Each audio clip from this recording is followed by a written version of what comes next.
I put up a poll and y'all voted, so here we are. Get ready for 16 in a day quilt patterns made with layer cakes. Now today we are making my Lazy Days quilt pattern, which only uses a layer cake.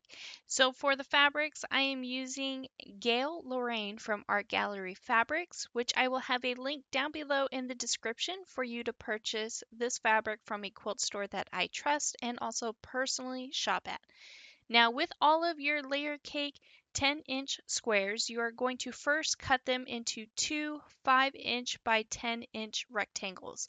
Then with one of those 5-inch by 10-inch rectangles, you're going to subcut them into two 5-inch squares. And you're done. You're just going to repeat these same steps to every single layer cake 10-inch squares. Now don't forget, I will have a free PDF pattern, which will be linked down below in the description.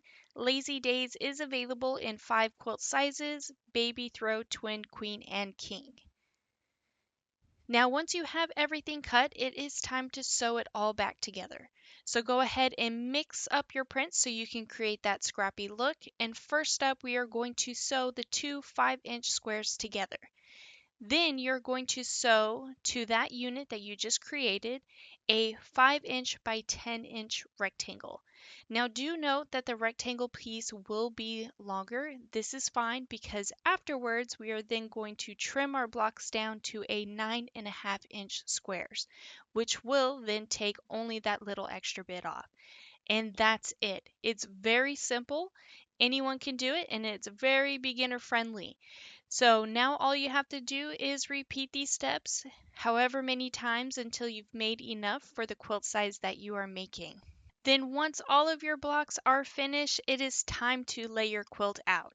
Now for the odd rows, the 5-inch squares will be on the left side, and then for your even rows, the 5-inch squares will be on the right side, which means you will need to rotate the even rows 180 degrees. Then as always, sew your blocks together to form rows, and then lastly, sew those rows together to complete your quilt top.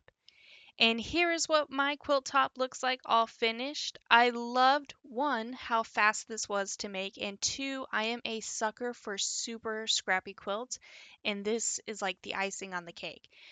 Now for the back, I am going to be using this busy floral print from the same collection.